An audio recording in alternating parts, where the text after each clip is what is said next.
उत्तर प्रदेश शिक्षक आयोग फिर से चर्चा का बहुत बड़ा विषय बना हुआ है और ये चर्चा का विषय क्यों है, इसके अपडेट के बारे में बात करेंगे। दूसरा जो सबसे इम्पोर्टेंट क्वेश्चन यहाँ पर पूछा गया है उत्तर प्रदेश में होने वाले टीजीटी और पीजीटी के एग्जामिनेशंस को लेकर के, और तीसरा ऑफिशियल नोटिफिकेशन कब तक जारी हो सकता है, और लास्ट में इसको सम अप करेंगे इसके साथ कि प्रिपरेशन की जो स्ट्रैटेजी है या रणनीति है उसके ऊपर किस तरीके से आप काम कर सकते हैं। उत्तर प्रदेश शिक्षक आयोग के बारे में चर्चा में क्यों है, क्योंकि बहुत सारे अभ्यर्थी धरने पर बैठे हैं। उस धरने की जवाबदेही में अगर सीधा सीधा बात करें तो शिक्षा चयन आयोग द्वारा जो हमारे उप सचिव हैं शिवजी मालवीय और नवल किशोर के संयुक्त रूप से ज्ञापन दिया गया है कि साल 2024 ख़त्म होते होते उत्तर प्रदेश में अभ्यर्थियों के लिए और कैंडिडेट्स के लिए कहें तो एक बेहतर अपॉर्चुनिटी साबित हो सकती है, जिसमें कि कुल मिलाकर के 1 लाख से ज़्यादा पदों के ऊपर भर्तियां करवाई जा सकती हैं। अब इसके ऊपर सबसे जो दूसरा सवाल बनता है कि चर्चा में क्यों है। चर्चा में पहली बार नहीं है। 2023 में मार्च से लेकर के 2024 में मार्च, यानी ऑलमोस्ट 1 साल ख़त्म हो चुका है, 24 भी ख़त्म होने वाला है। ऐसे में कभी आयोग का बनना, उसका विलय होना, फिर टूटना, नए अध्यक्षों का चुना जाना, और आखिर में 2023 में दिसंबर में हमने इसके ऊपर बात भी की थी कि जो एग्ज़ामिनेशन पैटर्न है वो चेंज भी हुआ है, तो इसके ऊपर भी बात करना बड़ा इम्पॉर्टेंट है। अब कुल मिला जुला करके बात ये कर लेते हैं कि चर्चा का विषय बनने के साथ साथ एग्ज़ामिनेशन की संभावना कब तक बन सकती है।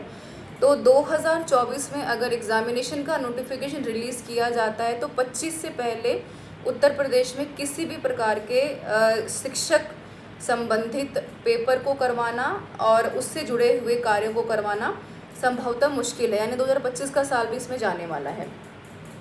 अब इसको लेकर के कोई ऑफिशियल नोटिफिकेशन नहीं है, तो अगर नोटिफिकेशन की बात करें तो दिसंबर तक का भी इंतज़ार कर लेते हैं, क्योंकि पिछले 2017 के बाद अगर हम बात करें तो उत्तर प्रदेश में किसी भी प्रकार की कोई शिक्षक भर्ती रिलीज़ नहीं की गई है। वैसे में एक वेटिंग लिस्ट की बात करें या कहें कि एक संभावना के तौर पर हम शिक्षक पदों को देख सकते हैं। इसके अलावा अभ्यर्थियों के पास दूसरा कोई चारा भी नहीं है। अब जो एक आखिरी सवाल जो आपके द्वारा पूछा गया कि एग्ज़ामिनेशन के पैटर्न के चेंज होने के साथ साथ तैयारी का क्या किया जाए, जो मैंने आखिर में कहा कि इसको हम सम अप करेंगे। देखिए, एक बहुत इम्पॉर्टेंट चीज़ होती है कि जब हमारे पास किसी तरीके का कोई लक्ष्य ना हो तो उसके ऊपर तैयारी करना है, उसके ऊपर काम करना एक मुश्किल काम है। लेकिन क्योंकि शिक्षक भर्तियां होनी हैं, वो आपके सामने आनी हैं, आज नहीं तो 6 महीने बाद, और अगर आपका एकमात्र लक्ष्य सरकारी टीचर बनना है तो आपके लिए बेहतर संभावना बिल्कुल साबित हो सकती है। क्योंकि मैंने हमेशा कहा कि प्रिपरेशन की जो तरीका है, जो स्ट्रैटेजी, वो कभी वन डे प्रोसेस नहीं होता है। उसके लिए आपको महीनों या सालों मेहनत बिल्कुल करनी पड़ सकती है। और इसके साथ साथ जो एक चीज़ और ऐड ऑन करनी बहुत ज़रूरी है कि दिसंबर 2023 में जो उत्तर प्रदेश का नया शिक्षक आयोग बनने वाला है उसको लेकर के, उसके साथ साथ जो चर्चा का विषय है वो है आपका एग्ज़ामिनेशन पैटर्न में बदलाव को लेकर के। तो ये समझने की बहुत ज़रूरत है कि 2017 में जो पेपर आता था सब्जेक्ट कंसर्न्ड, अब उसके साथ साथ पेपर 1 को भी ऐड किया गया है। तो पेपर 1 को भी पढ़ना आपके लिए उतना ही ज़्यादा ज़रूरी है जितना ज़्यादा सब्जेक्ट कंसर्न्ड को, चाहे वो आपका जनरल नॉलेज की बात करें, करंट अफेयर्स है, रीजनिंग है, मैथ्स है, साइंस है, लैंग्वेज की बात करें, तो इसके ऊपर इक्वली कमांड आपको बनाना काफ़ी इंपॉर्टेंट है। तो पेपर 1 पेपर 2 को देखें तो कुल मिलाकर के ऑलमोस्ट 6 महीने से ज़्यादा का पूरा सिलेबस है।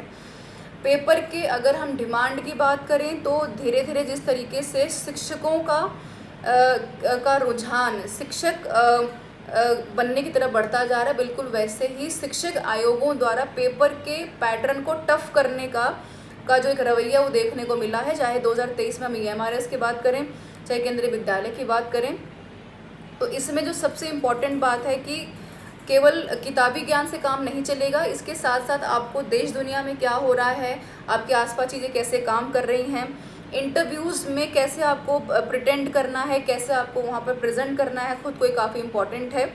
तो शिक्षक भर्तियों का होना संभवतः काफ़ी एक क्लीन चिट कह सकते हैं आयोग के द्वारा। अब इसके ऊपर आप कितनी ज़्यादा मेहनत करके अपने लक्ष्य को प्राप्त कर सकते हैं, ये आपके ऊपर पूर्ण तरीके से संभव करता है। अब हम आपके लिए क्या कर सकते हैं, हम आपके लिए बिल्कुल जितने भी हमारी प्लेलिस्ट अवेलेबल है चैनल के ऊपर उसको देख सकते हैं। काफ़ी ज़्यादा कंटेंट अवेलेबल है। कुछ भी पे नहीं करना है, completely free of cost available है। तो आपको रोज़ाना का कुछ समय अपनी पढ़ाई की तरफ देना है, ताकि आने वाले जो एक कीमती अपॉर्चुनिटी, एक गोल्डन अपॉर्चुनिटी आपके सामने, उसको एटलीस्ट आप ग्रैब कर पाएँ और कम से कम एक सीट। स्टूडेंट्स कहते हैं कि भाई 15 सीटें आती हैं, 10 सीटें आती हैं, तो उसमें क्यों फ़ाइट करें। लेकिन आपको इंश्योर करना पड़ेगा कि अगर आपको के सामने अगर 15 सीटें भी हैं, अगर 200 सीटें भी हैं, तो आपका जो रुझान है या स्कोप है या लक्ष्य की बात करें, तो केवल एक सीट को प्राप्त करना है, 15 के 15 सीटों को प्राप्त करना नहीं है।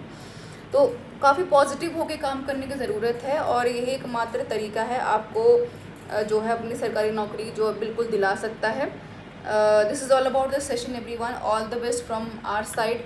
फिर भी कोई क्वेश्चन रह गया हो तो बिल्कुल आप कमेंट करके पूछ सकते हैं, और बिल्कुल हमारे साथ बने रहने के लिए आपका बहुत बहुत धन्यवाद।